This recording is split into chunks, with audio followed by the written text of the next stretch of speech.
de nuestro Señor Jesucristo, que nos ha bendecido con toda bendición espiritual en los lugares celestiales en Cristo, según nos escogió en Él antes de la fundación del mundo, para que fuéramos santos y sin mancha delante de Él. En amor, nos predestinó para adopción como hijos para sí mediante Jesucristo, conforme al beneplácito de su voluntad, para alabanza de la gloria de su gracia que gratuitamente ha impartido sobre nosotros en el amado. Oramos. Amado Padre, damos gracias por este día de reposo que usted permite que hoy disfrutemos, que hoy podamos congregarnos para estar a sus pies, para alabarlo, para bendecir su nombre, Señor, para encontrarnos y tener comunión los unos con los otros, para que usted, Señor, se mueva en medio de nosotros. Gracias por el privilegio, Señor, de poder adorarle. Y también gracias por el privilegio de poder sentarnos a sus pies a escuchar su palabra, Señor. Oro por mis hermanos, por sus corazones, sus mentes, por sus vidas, sus familias, Señor, que deseosos y con gran hambre han venido, Señor, a sus pies, a ser edificados, consolados y hechos madurar, Señor. Oro también por mí, Señor, que soy torpe, que soy inepto, Señor, para que usted sea conmigo, para que usted, Espíritu Santo, sea hablando al pueblo. Ellos no quieren escucharme a mí, quieren escucharme a usted, Señor. Ellos merecen escucharme a usted.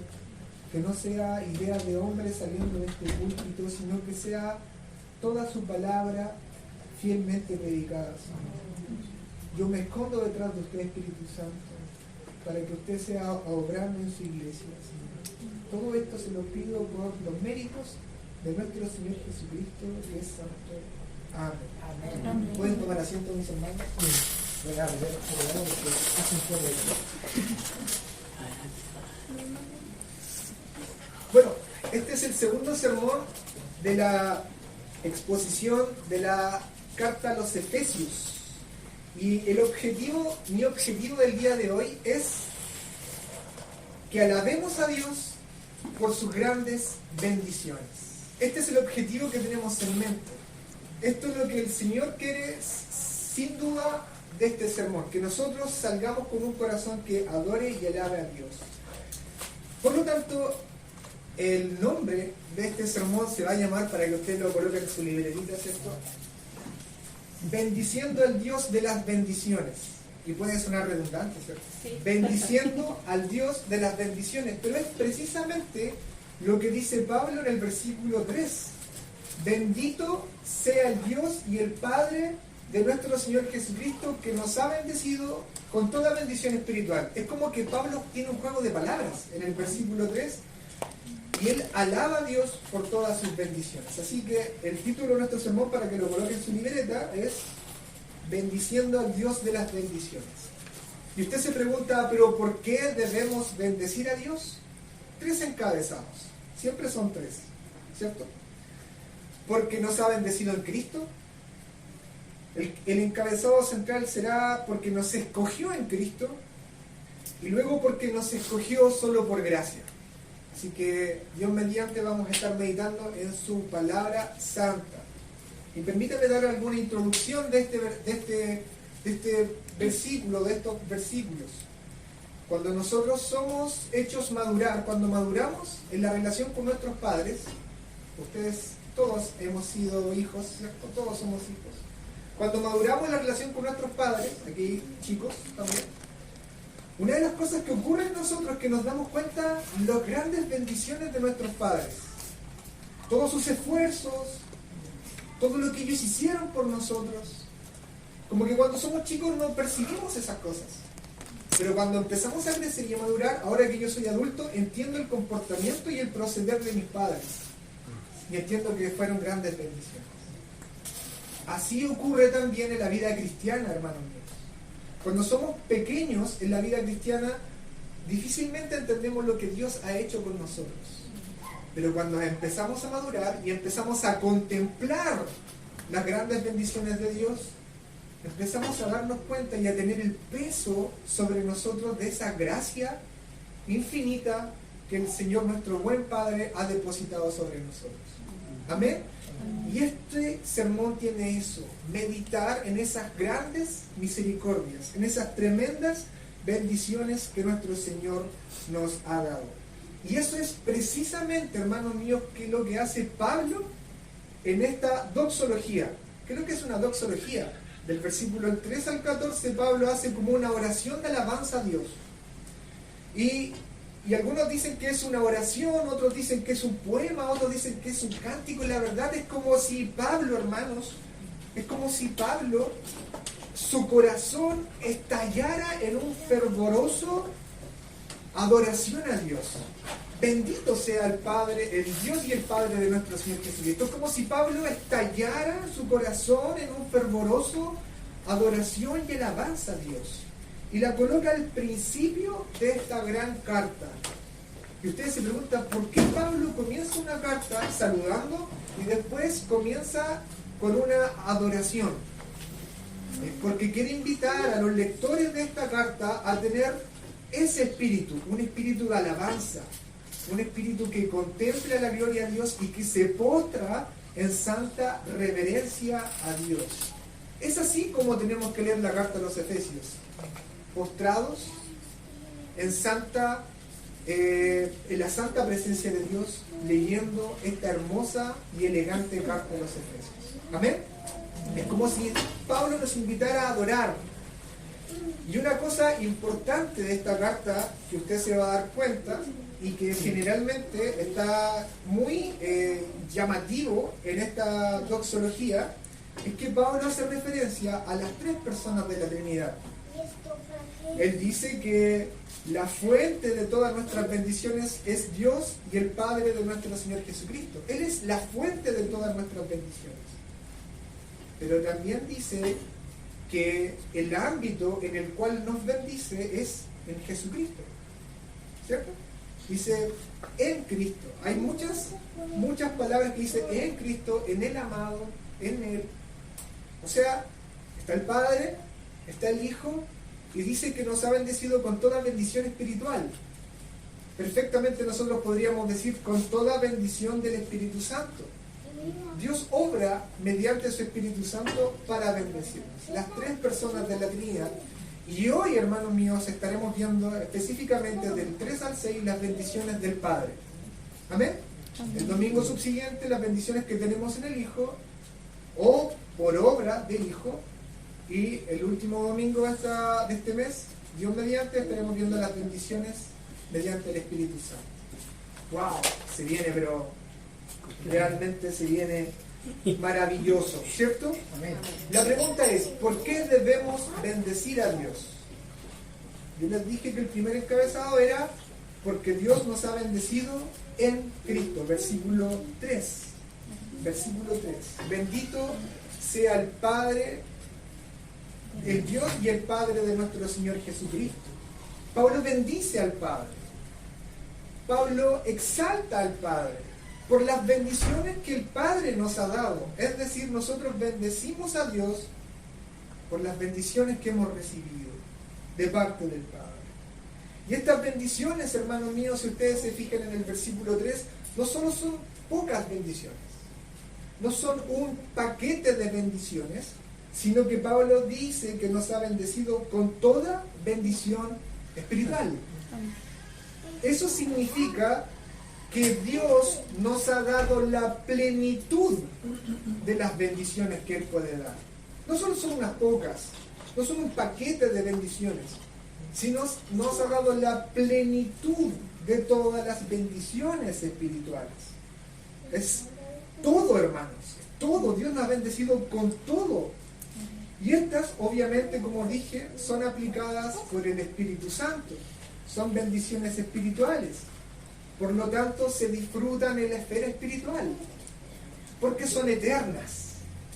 Estas bendiciones son todas, son espirituales, son eternas. Por eso dice que en lugares celestiales, es decir, provienen de lo espiritual y se disfrutan en lo espiritual. ¿Amén? Ojo, no estamos hablando de meras bendiciones materiales. Por supuesto que las bendiciones materiales son buenas. Por supuesto que sí. Y sabemos que todo lo que Dios nos bendice materialmente y físicamente son buenas, pero son pasajeras, son para esta era. Algunas perecen, algunas se desechan, algunas se oxidan. ¿Sí?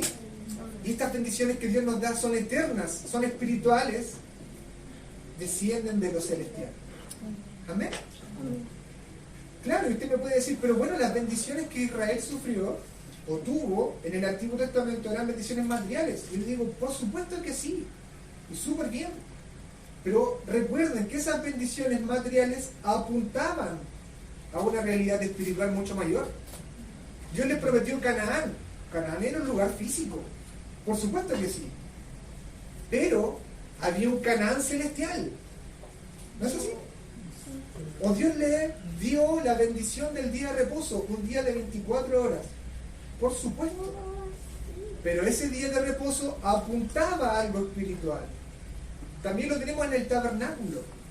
Todas las bendiciones materiales apuntan a una bendición espiritual mucho mayor. Dios nos ha bendecido con toda bendición espiritual y por lo tanto con bendiciones eternas. Si seguimos profundizándose en el texto, avanzamos en el texto, Pablo nos lleva a contemplar la magnitud y lo sublime de estas bendiciones en el versículo 3. Pablo escribe que estas bendiciones son dadas al creyente en Cristo. Toda bendición, toda la plenitud de las bendiciones que Dios nos ha dado fueron dadas al creyente en Cristo. Y alguien se puede preguntar aquí, ¿qué significa esto? ¿Qué significa en Cristo? Bueno, yo te puedo decir que todas estas bendiciones no son dadas en virtud de nuestra unión con Cristo. Todas las bendiciones del creyente son dadas en virtud de nuestra unión con Cristo. Dios es un Dios que bendice, es un Dios de amor. Y a todas las naciones bendice. A todas. A todas disfrutan del sol, disfrutan de la luna, de la lluvia. Pero no estamos hablando de esas bendiciones, estamos hablando de toda bendición espiritual en Cristo, que son dadas solo a los creyentes, porque están en Cristo. Somos bendecidos, esta iglesia es bendecida, usted es bendecido porque está en Cristo. Y está en Cristo, esta unidad con Cristo, es más que representatividad, porque algunos dicen, estar en Cristo significa que Cristo es mi representante. Sí, por supuesto que sí. Pero es mucho más que eso, hermanos míos. Es mucho más que eso. Significa que Cristo y su pueblo comparten la misma vida espiritual. Nosotros tenemos el mismo espíritu de Jesucristo. Jesucristo y nosotros compartimos el mismo espíritu. Estamos unidos a Cristo espiritualmente. Y por lo tanto, eternamente y por lo tanto, indisolublemente. No sé si alguien se está ahora estremeciendo o su corazón está ardiendo en estas palabras, hermanos. No sé si alguien está estremeciéndose acá al pensar que nosotros los creyentes estamos unidos a Jesucristo. Es más que mera representatividad. Es que Cristo y el creyente son uno. Cristo y el creyente son uno. Por eso que Pablo en muchas de sus cartas va a decir que nuestra vida está escondida en Jesucristo. ¿Te das cuenta de eso? ¿Tu vida está escondida en Jesucristo? De hecho, eso lo dice en Colosenses 3. Y en el versículo de abajo dice, Cristo es nuestra vida. Cristo es nuestra vida. En Gálatas dice que Cristo vive en nosotros. Estamos unidos a Jesucristo. ¡Qué bendición más sublime! No existe otra bendición que se le iguale. No puede el creyente esperar nada más que compartir una vida con su Señor. ¿Hay algo más sublime? ¿Hay algo más grandioso que eso? Juan dice que estamos injertados en Jesucristo. Y Pablo también en Romanos dice que esta unión es indisoluble. ¿Quién nos puede separar del amor de Cristo? Hermanos, el Padre es tanta la unión que Dios ve entre Cristo y su pueblo, que todo lo que hizo Cristo es como si el pueblo lo hubiese hecho. Esto es impensado, es maravilloso, es sublime. Es la bendición más grande de las bendiciones. No puede existir otra bendición más grande. Porque Cristo es Hijo, porque Cristo es el Hijo eterno, nosotros somos hijos adoptivos. Porque Cristo es justo y santo, nosotros fuimos declarados justos y posicionalmente santos. Y estamos caminando en santidad, en santificación. Porque Cristo murió y resucitó y venció la muerte, nosotros viviremos eternamente con un cuerpo glorificado junto con Cristo. Amén. Hermanos, porque Cristo es, nosotros somos. Amén. Por cuanto Él es, nosotros somos. Esto a mí me estremece. Por cuanto Cristo es, nosotros somos. No puede haber otra intención. La primera intención que Dios tiene y la más sublime de las ideas que Dios el Padre tiene es que nosotros seamos unidos a Jesucristo. Fuimos unidos en la eternidad y cada paso de la redención, cada bendición que Dios nos da es para que esta unión sea cada vez mayormente consumada. No puede existir otra bendición más grande. Toda bendición que me es dada a mí y a ustedes y a la iglesia es mediada por Jesucristo, y Cristo es el contenido total de todas las bendiciones. ¿Qué otra religión ofrece esto? El cristianismo es la más de las sublimes de las religiones. No existe otra. Los musulmanes nos dicen que ellos están unidos a Mahoma o a Alá. No lo dicen. Los budistas nos dicen que ellos están unidos a Buda. Solo el cristiano dice que está unido a su Señor, a su Dios, a quien adora. ¿Pueden entenderlo? ¿Pueden comprender esto? ¿Su corazón se derrama como el corazón de Pablo? Yo les invito a contemplar estas realidades espirituales para que sus corazones no permanezcan fríos e impávidos ante estas realidades, más se llenen de fulgor y de fuego en adoración a Dios y puedan decir junto con Pablo: alabado sea Señor, alabado sea Señor por todas tus bendiciones espirituales. ¿Realmente entienden lo que está ocurriendo, hermano? Mira, comprende esto. Cristo es eternamente unido con el Padre y eternamente unido con el Espíritu Santo, y entonces si yo estoy en Cristo, estoy unido con Dios. Esto es lo que Cristo oraba en Juan 17, orando para que la iglesia permaneciera unida. Cristo dice: como tú, oh Padre, estás en mí y yo en ti, que también ellos estén en nosotros. Que también ellos estén en nosotros. Hermanos, estamos unidos con Dios. Estamos unidos. Estamos unidos con Cristo y estamos unidos con Dios.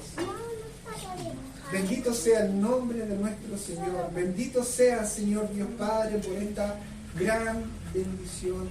Que nosotros podamos estremecernos en adoración, Señor, y que nuestro corazón no permanezca frío ante estas realidades, Señor. Y como el Padre está unido a Cristo y nosotros unidos a Cristo y unidos a Dios, cada uno de ustedes está unido al otro. Cada uno de ustedes está unido a otro. Y esto es lo que Pablo va a decir cuando lleguemos a el capítulo 2 de Efesios. Cada uno de nosotros estamos unidos. Estas son las grandes bendiciones. Bendito sea el Dios y el Padre de nuestro Señor Jesucristo, que nos bendijo con toda bendición espiritual en los lugares celestiales en Cristo. Pero nos preguntamos, bueno, ¿y cuáles son estas bendiciones que nos unen a Cristo? Vamos a nuestro segundo encabezado. Nuestro segundo encabezado es porque nos escogió en Cristo. Del versículo 4 al versículo 5. Porque nos escogió en Cristo. Pablo sigue diciendo, y si ustedes se dan cuenta, hermanos míos, cada paso que damos se vuelve cada vez más profundo. Cada paso que damos es como si entráramos en un mar de gracia. Pablo dice, según nos escogió en Él, antes de la fundación del mundo. Pablo aquí, la mente de Pablo está yendo cada vez más atrás. Se fue antes de la creación. Ahí, donde no existía nada, donde no existía el tiempo, donde no existía el espacio, Pablo está retrocediendo más y más y más. Ahí, aquel tiempo donde solo existía Dios en su plenitud. Antes de la fundación del mundo. Cuando Dios convivía consigo mismo, el Padre, el Hijo y el Espíritu Santo, en la plenitud de su ser. Ahí. Cuando Dios era eternamente feliz en sí mismo, eternamente gozoso en sí mismo.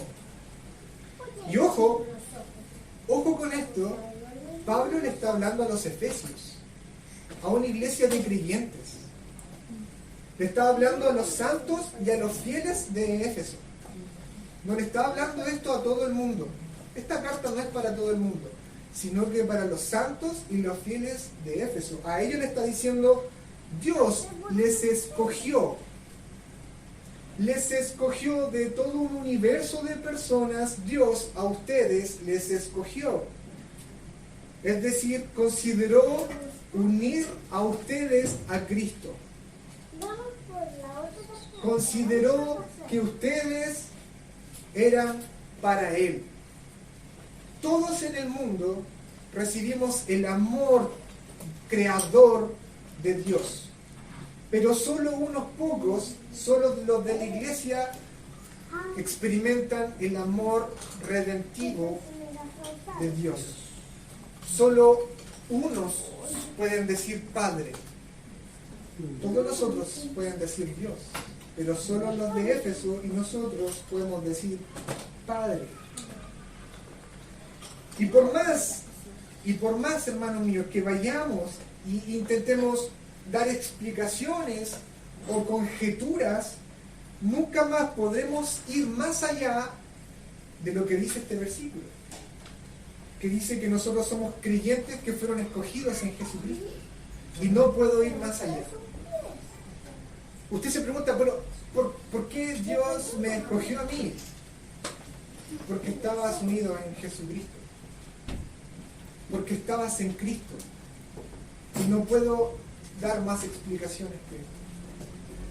Es como si pudiésemos tener alas de águila y retroceder ahí al principio y pasar el principio, ir a la eternidad cuando solamente existía Dios, y ahí nos fatigaríamos y caeríamos porque realmente no pudimos ir más atrás que decir que Dios nos escogió en Jesucristo. Cada uno de ustedes fue elegido porque estaba en Cristo. Y el texto, hermano mío, dice que usted fue elegido no para que estuviese unido a Cristo, sino porque estaba unido a Cristo, fue escogido. Hoy lo repito de nuevo. Usted no fue escogido para que algún día estuviese unido a Jesucristo. No. Usted fue escogido porque estaba unido a Jesucristo. Y usted se pregunta, ¿por qué Dios me concibió en Jesucristo? No podemos dar más explicaciones. Solo lo único que puedo decir, hermanos, atreviéndome a conjeturar algo, solo lo único que puedo decir es que usted jamás fue visto por Dios de otra forma que no fuese unida a Jesucristo. No puedo ir más atrás que eso. Usted, cada uno de ustedes, jamás fue concebido, pensado por Dios de otra forma que no fuese unido a Jesucristo. ¿Puede haber algo más glorioso que eso? ¿Puede haber algo más, alguna bendición más grande que eso? No lo creo. No lo creo. Pero alguien me podría decir, Tomás, eso que fuimos escogidos en Cristo significa que Dios, en su omnisciencia, sabía quiénes iban a responder en fe al llamado del Evangelio. Por eso Dios nos escogió, porque Él sabía quiénes iban a responder en fe al llamado del Evangelio. Yo les contestaría, es que tú no has considerado la segunda parte del versículo. Tú no has considerado la segunda parte del versículo. La segunda mitad del versículo dice que fuimos escogidos para que fuéramos santos y sin mancha delante de Él. ¿Te das cuenta de esto, hermano? Para que fuéramos santos y sin mancha delante de Él. Cuando Dios te escogió, sabía que íbamos a caer en pecado. Lo sabía. Él sabía, cuando Él creó, Él sabía que el hombre iba a caer en pecado. Sabía que el hombre iba a tener una condición deplorable, que iba a ser un pecador, blasfemo, impuro, profano y merecedor de todo tipo de castigo y de un justo juicio. Él sabía que iba a pasar eso. Por lo tanto, la elección que Dios hizo no fue un mero conocer de alguna virtud tuya. La elección que Dios hizo de ti no fue que tú algún día ibas a experimentar fe, sino que Dios te escogió a ti, a cada uno de ustedes, en Cristo, para ser santos y sin mancha delante de Él. Dios no es un vidente. No es un vidente, eso es blasfemia. Eso es falta de respeto, y cuando nos dirigimos a Dios es blasfemia. ¿Por qué? Porque Dios no es un mero vidente que sabe lo que va a ocurrir, sino que aquí hay un obrar soberano de Dios en que estos escogidos, independiente que caigan en pecado, Dios los va a tomar y los va a hacer santos y sin mancha. Amén. Esto es un obrar soberano de Dios, un libre y obrar soberano de Dios. Aquí hay un designio divino, como dice en Primera de Pedro 1:2. Aquí hay un obrar divino que no está regulado por nada. Dios no tiene por qué ser regulado por un obrar mío. Ese no es Dios. Ese no es un Dios soberano. Dios no se rige por leyes o por mis propias respuestas o por las suyas. Dios rige y obra soberanamente y libremente. Hermanos, esto es una muy buena noticia. Fuimos escogidos en Cristo para ser santos y sin mancha. Y cuando dice que fuimos escogidos para ser santos y sin mancha, ¿qué se le viene a la mente? ¿Quién es el santo y sin mancha? ¿Quién es el Cordero de Dios, santo y sin mancha? Para ser hechos a la imagen de su Hijo.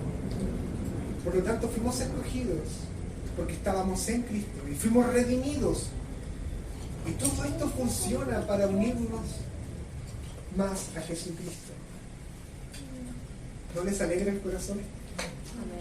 ¿No hace que nos postremos en adoración? ¿No hace que nuestro corazón diga, Señor, cuánta gracia, cuánto mar de gracia, cuántas olas y olas de gracia sobre mí, que no puedo ni siquiera resistir, que caigo de rodillas en adoración, como caía Pablo? Pero esto no sigue tan solo aquí. Pablo sigue yendo cada vez más profundo, y dice, en amor, esto es sencillamente magnífico, dice, en amor nos predestinó para adopción como hijos, para sí mediante Jesucristo. No hay sin igual. Dios te escogió, y te escogió no solo para tener un pueblo santo y sin mancha, que eso ya sería suficiente, ¿no es así? Eso ya sería, yo me conformaría con eso. O sea, Señor, si tú quieres que yo sea santo y sin mancha a la imagen de tu Hijo y ser tu pueblo santo, yo, gracias, Señor. infinitas son tus misericordias, pero el Señor no tan solo nos escogió para eso. Él dice que nos escogió para ser hijos. Nos adoptó para hijos. La elección tenía en mente la adopción.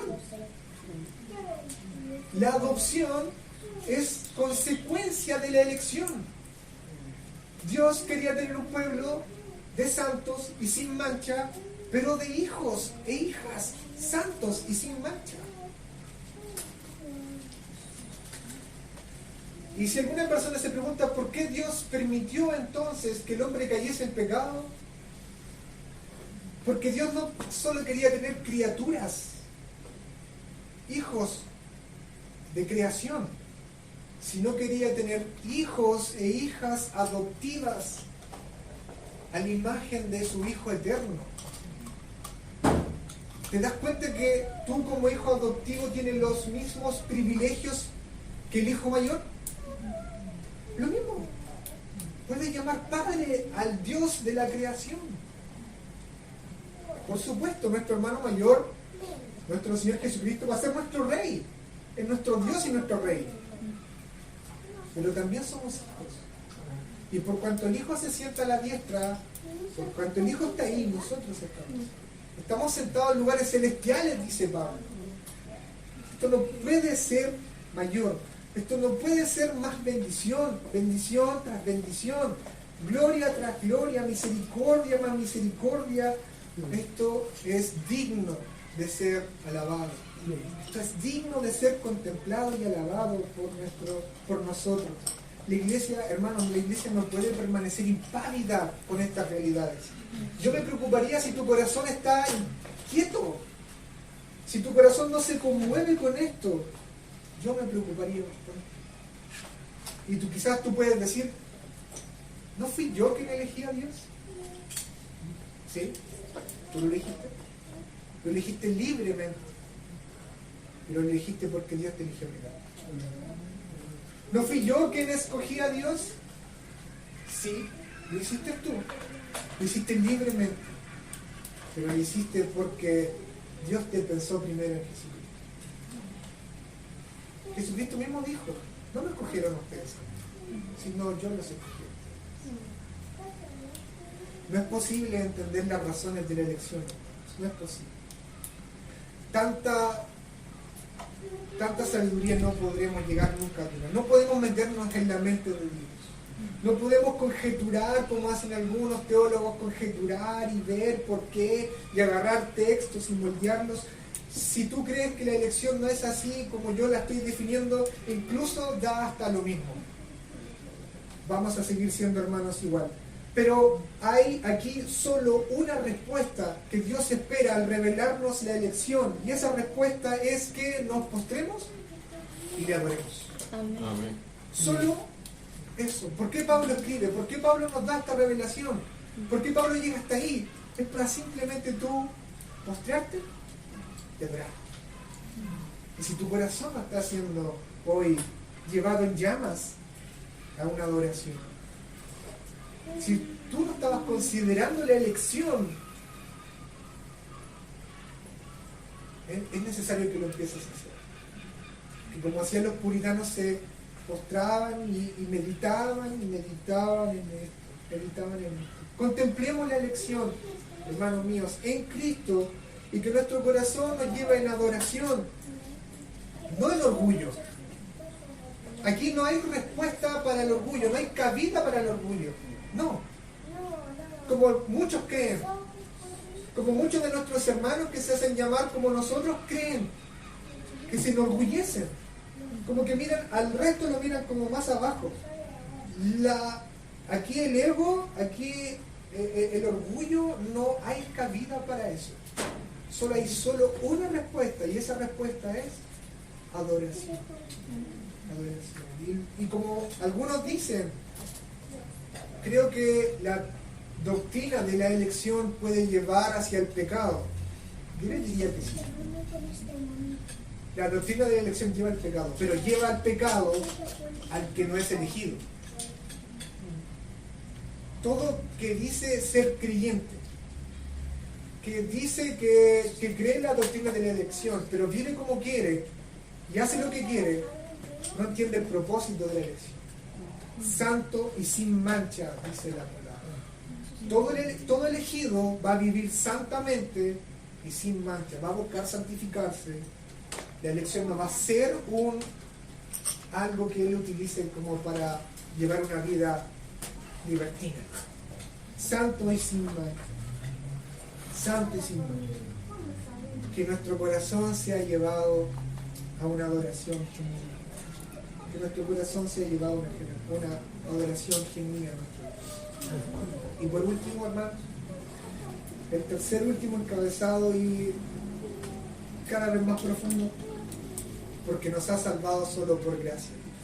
Eso es lo que dice el versículo 6. Pablo dice algo que a mí me estremece, hermano. Realmente me estremece. Y realmente como que abre una nueva perspectiva que yo tengo de Dios. Pablo dice que fuimos escogidos, de hecho fuimos creados, fuimos escogidos y fuimos adoptados conforme al beneplácito de su voluntad. Conforme al beneplácito de su voluntad. ¿Saben lo que significa eso? De hecho, las versiones más nuevas nos dan un giro. La NTV dice, y le dio gran gusto hacerlo. Y le dio un gran gusto hacerlo. Es como lo mismo que yo les dijese, Dios se complajo en hacerlo. Dios se gozó en hacer eso. Dios crea, elige y adopta solo porque eso le produce gozo, felicidad. No podemos pensar en la elección como simplemente Dios escogiendo, sino que Dios escogiendo porque le da gozo. Y esto nos dice mucho del carácter de nuestro Dios. Nos dice mucho del carácter de nuestro Dios. Hay una cosa que es importante entender. Dios, por ser Dios, está completo en sí mismo. No tiene ninguna carencia. Dios tiene gozo en su Hijo y por lo tanto gozo en sí mismo. Dios es pleno en la Trinidad. Dios no tenía por qué crear. La creación no satisface ninguna necesidad para Dios. Dios no crea porque se sentía solo. Dios no crea porque quería tener objetos para entregarle su amor. No. Porque el Padre ama al Hijo y el Hijo ama al Padre y el Espíritu Santo. No tenía por qué crear. Entonces no existe ningún factor externo que obliga a Dios a hacer algo. No existe ningún factor externo que obliga a Dios a hacer algo. Nada. No hay nada que motive a Dios más que la complacencia que tiene en sí mismo. Más que el gozo que tiene en sí mismo. No hay nada que obliga a Dios a hacer algo.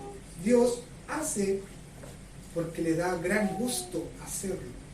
Por eso Pablo dice, conforme al beneplácito de su voluntad. No hay nada que Dios haga fuera de su deleite. Nada.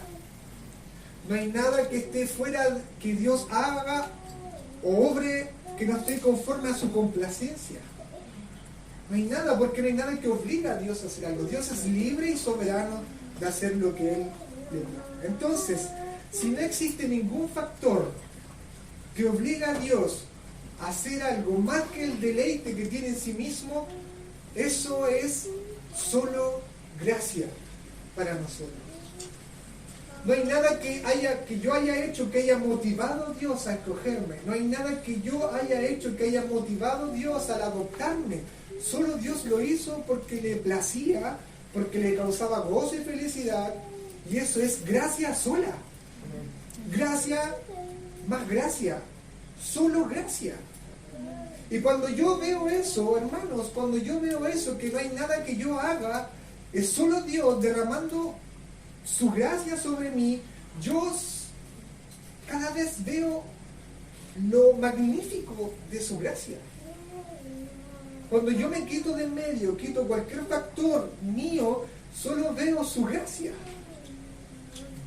Solo veo el mar profundo de gracia que Él tiene. Por eso Pablo, una y otra vez, no tan solo en esta epístola, sino que en todo el Nuevo Testamento dirá, de manera que alabamos a Dios por la abundante gracia que derramó sobre nosotros, los que pertenecemos a su Hijo. ¿Te das cuenta? ¿Te das cuenta que si tú quitas todo factor, solo queda la gracia de Dios? Dios se complajo en adoptarte, en crearte, en escogerte, solo por gracia. Y cuando tú contemplas esto, ¿qué provoca en ti? ¿Qué provoca en ti? Solo por gracia. Yo no hice nada. Yo no merecía nada. Solo fue gracia. ¿Qué provoca eso en ti? Te postras y adoras. Y dices, oh bendito Dios y Padre de nuestro Señor Jesucristo, que nos ha bendecido con toda la bendición espiritual en los lugares celestiales. Esa es la única respuesta. Esa es la única respuesta posible. Dios hace todo esto por gracia. De hecho, Dios escogió a Israel solo por gracia. Dios escogió a Israel solo por gracia. Fíjense lo que dice en Deuteronomio 7, del 6 al 8.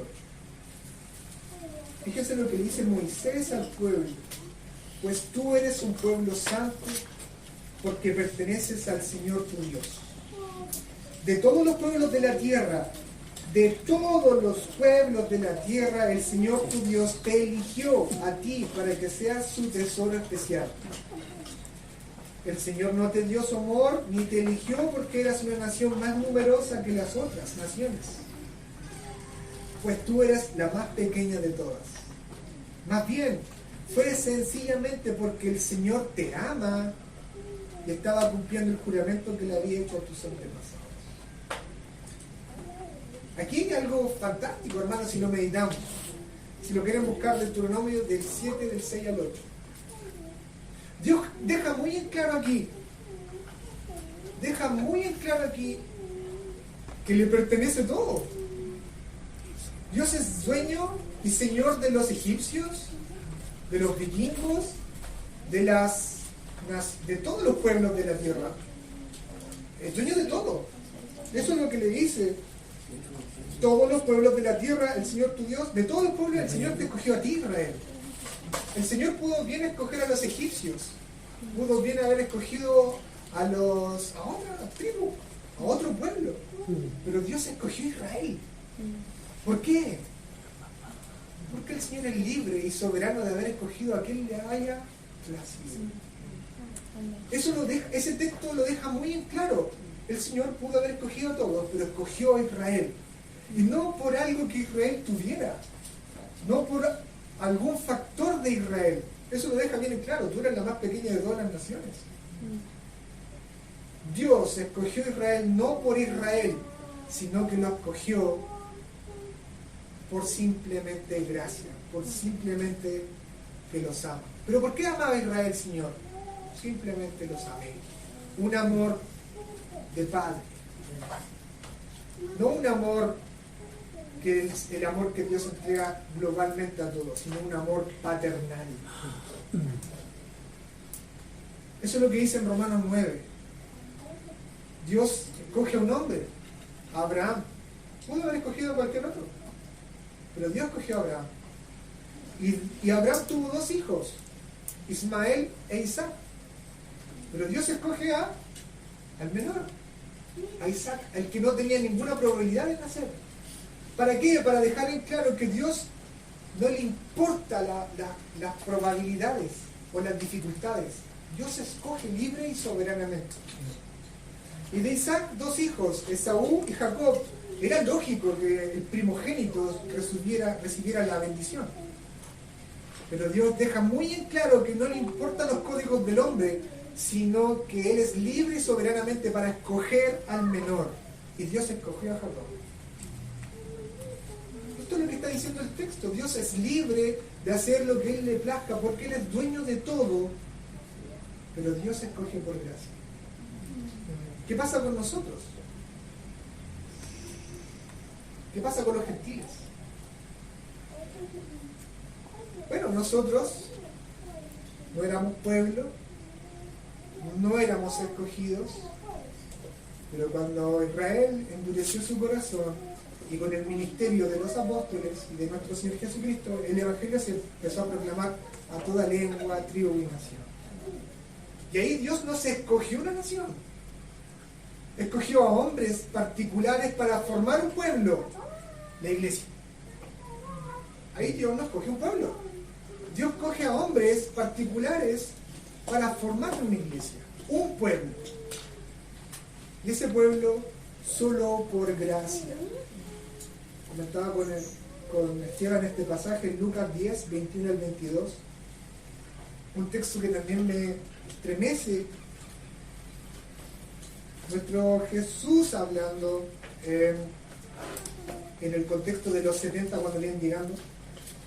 En esa misma ocasión, dice la palabra del Señor, Jesús se llenó del gozo del Espíritu Santo. Jesús se gozó, su corazón ardió en alegría, en gozo, y dijo: oh, Padre, Señor del cielo y de la tierra. Es como si hubiese dicho: Señor, tú eres dueño de todo. Gracias por para esconder estas cosas de los que se creen sabios e inteligentes, y por revelárselas a los que son como niños. Sí, Padre, te agradó hacerlo de esa manera. Jesús, ¿por qué se regocijó en el Espíritu, hermano? ¿Y por qué me encanta este texto? Porque nos muestra el corazón de nuestro Dios. Es como si Dios revelase su propio corazón. Jesucristo en un momento, al darse cuenta que el Padre escondía a algunos y revelaba a otros, libre y soberanamente se regocija en eso. Se regocija en que los más aptos, los sabios, se les ocultó soberanamente las cosas, pero a los más que eran menos aprobados se les reveló. Y eso, ¿por qué causó gozo en el corazón de Jesús? Porque Dios obra, su Padre obra libre y soberanamente. ¿Qué voy con esto? Que el Señor Jesucristo se goza cuando se da cuenta de que su Padre es libre para escoger. Deja de lado toda obra humana, toda virtud humana. La elección humilla al hombre, pero exalta la gracia de Dios. Dios nos escogió solo por gracia. No había nada en nosotros que nos hiciese aptos para la iglesia. Nada en nosotros. Y cuando Isaías meditaba en esto, decía: ¿por qué Dios nos escogió? Isaías responde: traigan a todo al que me reconoce como su Dios, porque yo le he creado para mi gloria, y fui yo quien lo formó. ¿Por qué Dios te escogió? Para que le des gloria. Le des gloria a su gracia. Para que le glorifiques. Para que le exaltes. Para que hables de su fama. Para que proclames su santidad. Para eso Dios nos escoge. Solo por gracia inmerecida. Mis hermanos, la elección por gracia engrandece el nombre de nuestro Señor. Expresa su carácter como un Dios amante que busca y desea salvar. No tenía que hacerlo, pero lo hizo, solo por gracia, inmerecidamente. Debemos entender que Dios escoge a personas para que disfruten, alaben y proclamen a todos los pueblos el deleite que Dios tiene en sí mismo de escoger a personas, de escoger libre y soberanamente. Lo que les digo, hermanos, lo que les digo, cuando sacamos todo factor, nos damos cuenta que es solo por gracia. Y esto nos lleva a adorar a Dios. Solo hay aquí una aplicación. Solo aquí hay solo una aplicación, hermano. Y recordemos el ejemplo del principio. Cuando maduramos, cuando maduramos como cristianos, nos damos cuenta la dádiva de Dios, las bendiciones de Dios, inmerecidas.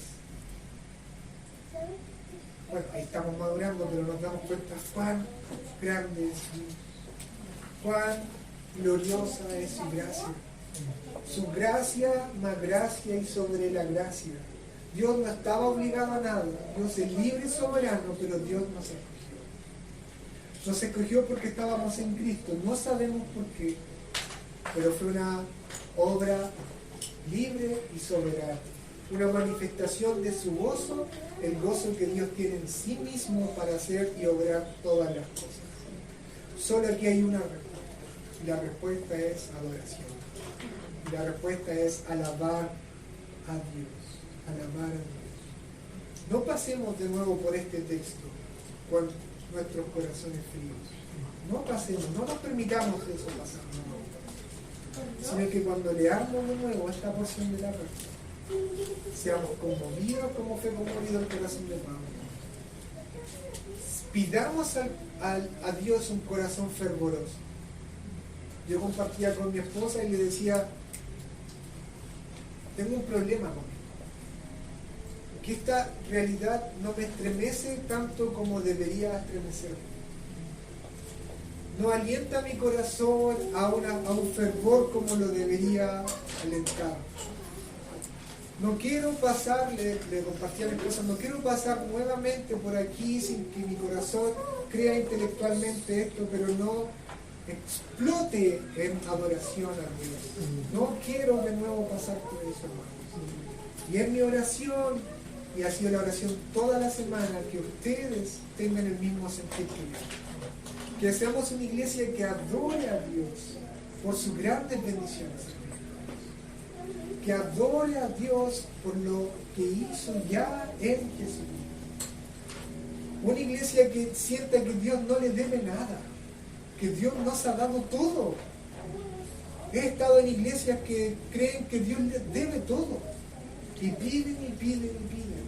Pero yo quiero tener una iglesia que se postre en adoración por haber sido escogida por gracia en Cristo. Que este sea nuestro corazón, que este sea nuestro sentir, que este sea la llama que impulsa nuestras vidas. Amén. Les invito a colocarse de pie y a orar.